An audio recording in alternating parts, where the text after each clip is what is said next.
Thanks, everyone. Really happy to be here. I'm going to talk a bit today about some of the history of microdosing and really focus in on what we know so far from the studies that have taken place. This first slide here was me just playing around with a bit of AI art with the prompt of a movie poster for a really great talk on microdosing, and I was pretty glad with what it came up with. Okay, so I'm sure you all know what microdosing is. It's essentially a way of taking psychedelics that's a little bit unusual to most typical sort of psychedelic practices. It's regular ingestion of very low doses, and typically people do it fairly regularly. So every 3 or 4 days is a common sort of protocol that's described online. And what's really interesting about microdosing is that people who do this claim considerable benefits from doing that, and quite a wide range of benefits, so across all sorts of different psychological, social, cognitive sorts of functions. Okay, so I want to begin with just sort of the cultural moment of where microdosing is at, and it's kind of at this stage where we've got fairly mainstream TV shows where microdosing is a big part of the plot. So it's absolutely a very well-known sort of idea. If you talk about microdosing, most people that you meet have some concept of what you're on about, and it's something that has certainly gained a lot of popularity in the last few years. And so I want to sort of hone in on this question of how we got from underground obscurity to Nicole Kidman running a microdosing retreat. And so if we really dive back to the first sort of reports of people taking these very low doses, they're right from the beginning, actually. There's a couple of reports of Hoffman's early experimentations where he took some very low doses. And I found this out only very recently. This is some research that came from Mike J, but he has on his website a really nice article talking about just a couple of early reports from 1943, so the same year that Hoffman first synthesized LSD, where he's talking about taking 20 micrograms of LSD at different occasions. So that's really worth checking out if you're curious about that. After that, I mean, and I should say that those are very sort of just individual little reports, and then there's not much else really about low dose use in the early days. Torsten Passy published this book called The Science of Microdosing, where he talked about a lot of the pre-prohibition research into LSD and psilocybin. And at that time, there were no studies that specifically looked at the effects of microdosing, but in some of the early studies that were exploring mainly high-dose LSD, they would sometimes have a comparison condition where people took what we would now call a microdose. And so Dr. Passy summarized the effects of those low-dose conditions from all of those studies, and it's the sort of things shown on this list here, and it's remarkably similar to the sorts of things that people who microdose nowadays report. So that was quite interesting. After Prohibition, there was really kind of a microdosing drought. There wasn't much information about anyone using these very low doses. A couple, again, of just sort of anecdotal clues. This was a flyer that was distributed in Berkeley in the 1980s from one group that was trying to get the idea of microdosing happening. They had these Clearlight brand mind vitamin tablets that had 5 micrograms of LSD. A similar time, there was a very famous high-dose type of LSD called Clearlight LSD, and this was someone really trying to take the microdosing approach at that time. It didn't really get traction. This never really became popular, but there were some people kind of experimenting. And then the current sort of popularity of microdosing really started in the early 2010s, mid-2010s. This book was published by Jim Fadiman in 2011. This is the first sort of modern written account of microdosing. This whole book isn't about microdosing. The microdosing part is just one small section where he's talking about some accounts from people he knows who report quite positive effects of taking these low doses. It also didn't have an immediate impact, but around 2015, Rolling Stone wrote an article about this idea of microdosing, and it was that Rolling Stone article that really kicked off this current wave of popularity of the idea of microdosing. So this was their first headline, how microdosing became the hot new business trip, and within the next few years after that, there were literally thousands of news stories, online reports talking about microdosing, all kinds of interesting headlines, some more funny than others, but yeah, it really kind of kicked off this craze. Well, they just keep going. going. Okay, so this is a chart of Google searches for microdosing. You can see very little in the early 2010s. This is when that Rolling Stone article came out, so quite a boost from there. There was another book published in January 2017 by Alette Waldman called A Really Good Day, a book about microdosing, and that again had this big surge of interest following it. And yeah, it's just kind of continued to become popular up to the Amazon TV series level of popularity that we see today. So, scientifically, what do we know about the practice? Microdosing was this really interesting phenomenon because especially in the early parts of this popularity, the sort of public use and popular interest in microdosing was way ahead of the science. Initially, we had no idea whether these claims had anything valid about them or not. But now in 2022, there's been about probably 45, 46 studies that have looked at microdosing, so a decent amount of research. And the first modern study of microdosing came out in 2018, and the early studies were really compelling. I published a review earlier this year with a colleague, Paul Ignatsky, and we sort of coded the different effects that people were reporting in microdosing studies. And I should say that most of the early studies were retrospective survey studies or qualitative interviews, basically self-report data, and people were reporting effects of microdosing across quite a range of different variables, so mental health, well-being, cognition, personality, conscious state, physiological changes, and almost all positive. Some of the kind of impressive standout findings from this early sort of set of research, Nadia Hutton in 2019 did this study reporting on what people who took microdosing thought about how it compared to other medications that they were taking, and found that people reported microdosing was superior to most other things that they were taking. Another Australian researcher, Toby Leah, had a couple of interesting studies with some quite remarkable reports where he was saying that over 50% of people on antidepressant medication stopped taking those medications after they were started microdosing, nearly 40% ceasing other psychiatric medication, and 27.5% reporting ceasing pain medication. So these are some really big claims about the potential efficacy of microdosing, and it really fit into this quite positive early sort of surge of research around this topic. This is the review that I mentioned. It came out earlier this year. We sort of summarized so this was published in April 2021. It was published this year, but it was looking at research up to about April 2021.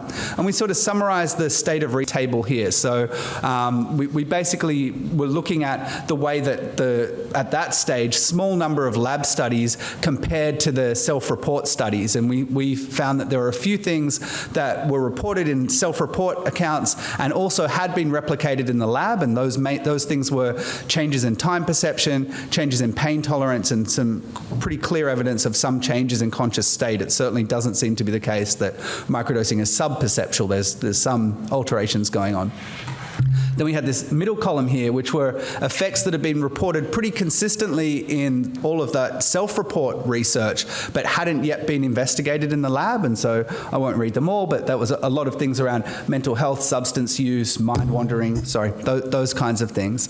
And then we had this final column, which was quite interesting. And these were things that had been reported in self-report studies, but had been also investigated in the lab, but hadn't really been replicated. The lab studies hadn't found evidence of these things. And so that was things like improved mood, social connection, improved cognition, improved creativity, some of the kind of big ticket items that you might associate with microdosing. But there's this very important asterisk on this column, and that was to point out that at that stage, most of the lab studies had looked at the effect of 1 or 2 microdoses only and then had not found an effect. So, they've had very controlled studies. They've given someone a very precise dose of LSD 1 or 2 times. There hadn't been a change in mood, and they'd concluded that, well, microdosing doesn't improve mood. But that's not really how people take microdoses. People in the wild microdose for weeks or months at a time, and so that felt to us at the time we were writing this review as, the jury's not out on that. We really need to have some longer term data before we can answer that question completely. So what I want to really do here is, I guess, just talk about the way that the narrative around microdosing has gone since then. And so from the papers published last year and this year, certainly some doubts have started to emerge. And the main sort of reasons that doubts have emerged is that there have been inconsistencies between lab and self-report studies. So yeah, for example, there's a few references here of studies that tried to replicate some of these mood and cognition findings and didn't find them in the lab. There was this really important study that came out last year by Zaghetti et al., where they got participants to self-blind, so create their own placebos and their own genuine doses and take them over a course of, I think, 4 weeks in that study. And they found that there was actually very little difference between the people who took the genuine microdoses and the people who took the placebo substances.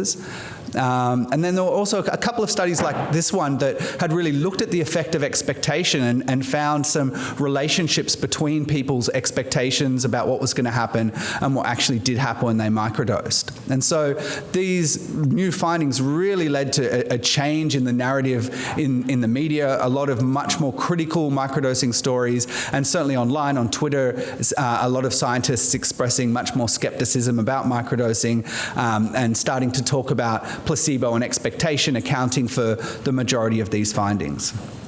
Now, what I want to do next is really lay out the lab-based data and think about this question of, is it just placebo, and really present some reasons why I think it might be hasty to jump to this placebo interpretation. So to be totally clear, I'm open to the possibility that it may turn out that microdosing is mainly explained by expectation effects and placebo, but I just don't think, given the data that we've got so far, that that's a sort of reasonable conclusion to come to. So this here is a list of all of the lab-based studies of microdosing, studies where, well, not necessarily lab-based, but studies where microdosing has been administered in a controlled way where the dosing is known. So quite a long list of studies, and there's a fair bit of data on this slide. We don't need to go into all of it, but I am going to point out some key features and kind of make the argument that I think there's 8 reasons that we should be cautious about placebo claims. And the first one is that although there were a lot of studies on that slide, a lot of papers on that slide, it may sort of give an impression of more data than there actually is.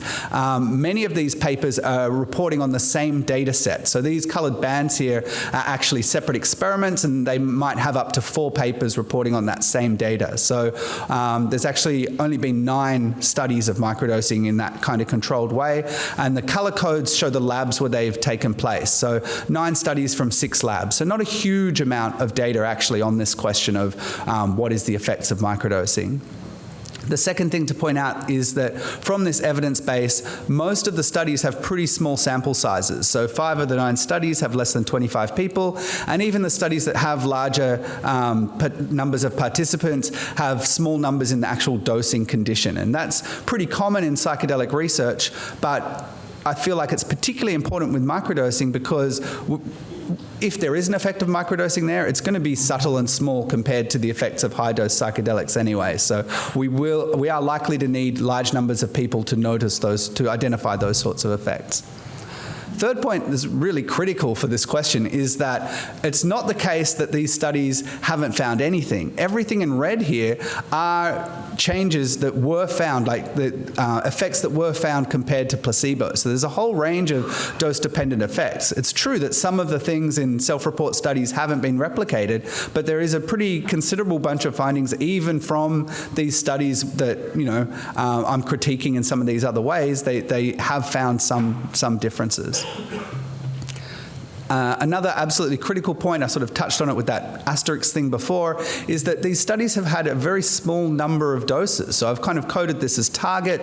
All the ones where I've said acute, they've looked at the acute effects of one single dose. There's been these 3 studies that have looked at multiple doses. One LSD study looked at 4 doses. I should have said that the dotted line sort of separates LSD studies on the top and psilocybin studies on the bottom. So there's been one LSD study looking at 4 doses and 2 psilocybin studies looking at a maximum of 5 to 7 doses. And even that, you know, it's certainly better, but that's far fewer doses than, again, what people take in the wild.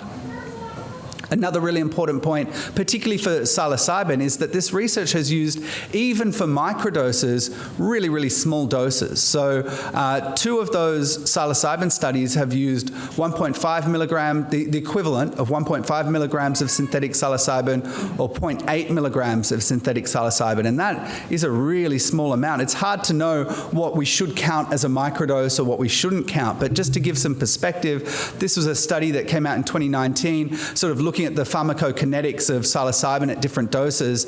These 2 lines here are showing the effects of 3 milligrams and 6 milligrams of synthetic psilocybin, and there's really very little psilocybin concentration in the blood even at those doses. So that's 3 and 6 milligrams. We're talking about less than 2 in those studies. So it's quite possible, I think, that those studies just aren't using a dose that's high enough to find an effect if there is, something there.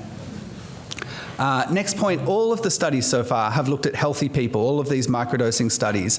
And a lot of what gets reported in those in the self-report studies, for example, those findings are highlighted by Hutton and Leah, are talking about people with mental illnesses, clinical conditions, and so it just might be the case that there are these mental health benefits, but we don't see them when we only look at healthy people. So I think it's really important that we investigate the effects of microdosing in clinical populations.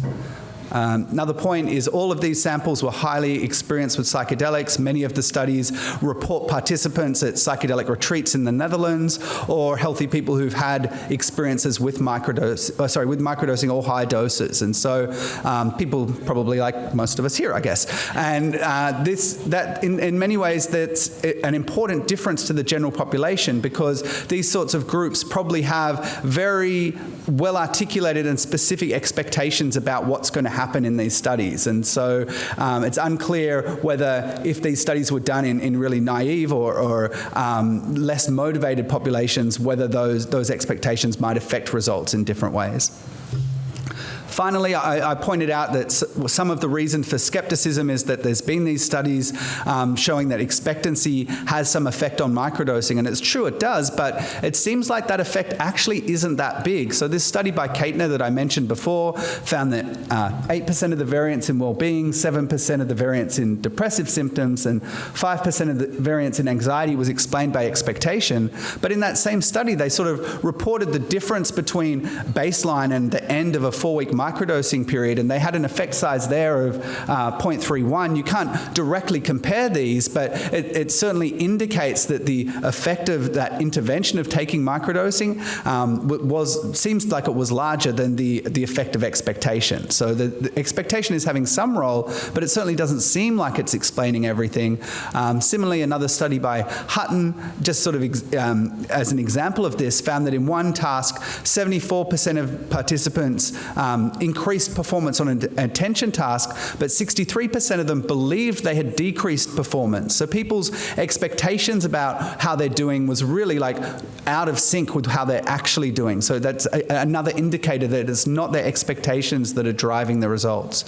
And finally, there's just been a couple of other studies that have also looked at expectations but not found an effect. So the results around the role of expectation are mixed. They're not super clear that it's just expectation that's driving this. Okay, so that's why I think it's maybe a little bit hasty to be jumping to a placebo interpretation of everything that's going on. To sort of talk more broadly about what I think the data does show, I think we can say pretty confidently that microdosing does have an acute or immediate effect on people's subjective state, on neurophysiology. I didn't really talk much about the brain imaging studies, but there is some evidence that even at these low doses, there are some neural changes. So these things do seem to happen even after one or a couple of doses in healthy people. Those changes may be connected with the changes in time perception, pain perception, language processing, blood-based biomarkers that we summarized in that earlier review. I think from the research so far, we can be pretty clear that microdosing does not have a rapid effect on mood or cognition in healthy people. But there's a lot that we just don't know yet. We do not know if there's any clinical benefit of microdosing. That just hasn't really been tested yet. We don't know if microdosing has a gradual effect on mood and cognition. And we really don't know anything about the effects of higher but still non-hallucinogenic doses. So that's kind of where I think the research is at. For this last part, I'm just going to talk a little bit about the research that we're doing to try and answer some of these questions, I guess. And the main thing that we're doing is we've got a planned clinical trial that will be starting up at Macquarie University next year. It's called the MicroDep trial. We've got a really great team of investigators that are working together on this. And we're looking at the potential of microdosing as a treatment for moderate depression. So we are doing this in a clinical sample. It's an investigator-initiated, industry-funded trial, reasonably large cohort of participants. We're aiming for almost 270 people with moderate depression. It's going to be a 6-week intervention, so people will come into the university twice a week, and they'll have what's a pretty, certainly at the high end of a microdose, maybe even what you'd call a mini dose. So we're going to start people off on 5 milligrams of psilocybin. We're going to have an active placebo, which will be caffeine, and we're going to be looking at whether this intervention makes a difference on depression scores after 6 weeks. We sort of have this design where we're initially going to do a vanguard stage with 25 people just to make sure that everything is safe and works out well, and if that does, if everything goes okay there, we'll progress into this main stage where we'll test the majority of participants. We're also going to have an open label extension stage at the end. So anyone that got the placebo in either of those first 2 parts, if we find evidence of efficacy, they'll be offered the active treatment following the main parts of the trial. I don't want to go into too much detail, but this is just a little bit about our design. We've got a range of different secondary measures in addition to the sort of main depression scale that we're looking at. We've got a neuroimaging sub-study where we'll be taking MEG scans of about a third of these participants to see if there's brain imaging differences. We'll be taking blood samples and looking at blood-based biomarkers and other measures related to cognition, creativity, wellness. So quite a comprehensive battery. I'm really excited to be having this study happening. We're sort of moving through all the governance stages, and it's just sort of on the verge of beginning early next year. So that's sort of where we're up to with the microdosing research. I'm going to wind it up there just with a couple of final quick plugs. The first one is that I didn't really talk too much about it, but we also have another neuroimaging study going on up at Macquarie University at the moment where we are looking at the brains of microdosers, and we're sort of on our last recruitment push there. So if anyone knows any people who microdose up in Sydney that might be interested in donating their brains to science, if you could please either tell them to get in contact, or we've got all the details of that study on this website here, microdosingstudy.com. It would be great to find a few more participants for that. And then the second thing is we're just about to recruit a senior clinical trials coordinator to work on this trial that I mentioned. So if there's anyone either that has some experience working in clinical trials, or if you know someone like that, please encourage them to get in contact. It'd be great to find someone really good for that role. Otherwise, thanks a lot. Happy to answer any questions.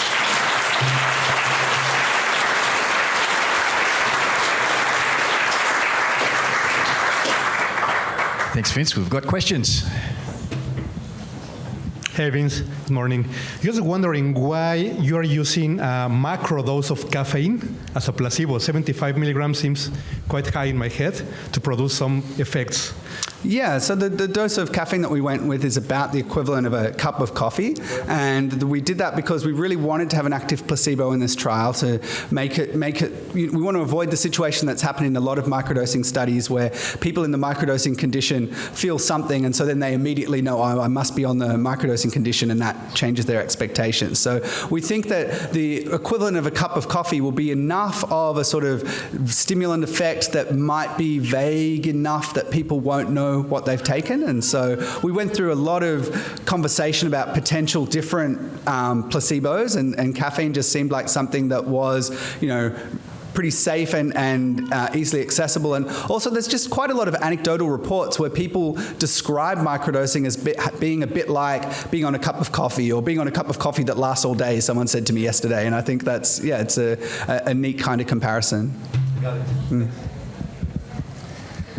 I've got a bit of a two-part question. The first part is, where are we kind of at in understanding, I guess, the physiological derivative of the placebo effect? And the second part is, given that around like 30% of the therapeutic effect can be attributed to placebo, why are clinicians not encouraged to harness the placebo effect? Yeah, some really good questions. I mean, placebo is pretty understudied and not as well understood as you would think it would be, considering how important it is in all of these studies. In terms of the physiological basis of placebo, I don't really have a good answer for that. I mean, I know that there certainly are, for example, neuroimaging studies that show genuine neural changes in placebo conditions sometimes. So there really is physiological changes. I mean, there's health changes often following a placebo effect. So, it's real in the sense that it's not just people reporting differences. There are physiological, objectively measured differences. And why isn't it harnessed more? I guess...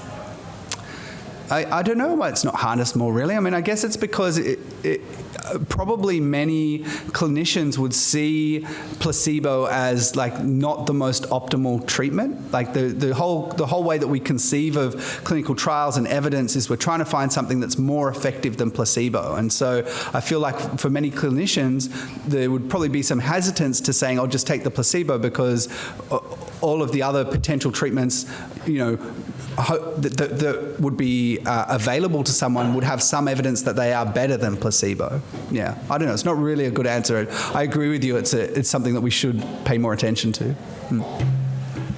Hi, just a question on the levels of the microdose on the trials, 5 versus 3. Can you explain what the considerations would be for who gets what? Yeah, so we're planning to start everyone on the higher dose, but then we have the option to drop people down if they're experiencing discomfort or disorientation, or if they don't like it. We'll be very responsive to participants and allow that drop down if 5 is too much for some people. Thank you for the great work, Vince, because I've personally witnessed so many people who are microdosing. You can tell by their just general demeanour and attitude. They've come out of depression and they're vibrant and they're alive. But there seems to be some confusion over the dosage. And I know there's been trials done where it's said that it's ideal to have the microdose every second or third day. So will you be microdosing people every day, or will you be doing that second or third day routine? Yeah, no, good question. So in our trial, we'll have people microdosing twice a week, so it'll work out to every 3 or 4 days. But actually, we have no idea what the best schedule is. The sort of initial book by Fadiman suggested taking it every 3 or 4 days, and that idea is kind of locked in as the way that you microdose, and most guides that you read online say to try 3 or 4 days. In practice, when there's been sort of like large survey studies of microdoses, not that many people strictly follow that routine.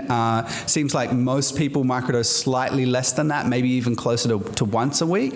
But actually, there's never been a study comparing different schedules. So it's completely unknown what the best way to take it is. There's a lot of things in microdosing that we're just kind of doing it because I guess it's pretty new, and there seems to be like some small amount of evidence so far. So we're replicating things that have been done previously. But yeah, it's a really important question actually to work out how often this should be done. Just right down in the back corner here, Vince. Hi, you're using synthetic psilocybin for obvious reasons. I imagine people in the wild are microdosing with actual mushrooms. In your literature review, did you come across any background information on any of the other active compounds in the mushrooms, or do you have any thoughts on those, like bassist and any of the other analogues? Yeah, I mean, there's almost no one microdosing with synthetic psilocybin in the wild. People who are people microdosing tend to use almost everyone uses either LSD or natural psilocybin of some form. So all of the sort of self-report data is talking about that form of psilocybin. I have no idea about whether the analogues are making any difference at these low dose ranges. I mean, I think that's the same sort of unknown questions as we have when we're talking about psilocybin at high doses. Not sure, sorry. More questions? We've got the luxury of a bit of time, so there's more time for questions. Thanks, Vince. Do you think people will develop tolerance to microdosing over time in your schedule? It's quite possible. There was a study that came out recently reanalyzing that Zaghetti paper that I mentioned earlier, and they did find that it seemed like effects were stronger in the first couple of weeks than the later couple of weeks, and so that's an indication that there may be some tolerance effects. But yeah, again, we don't know. We will be looking for those sort of changes week to week to see. Yeah.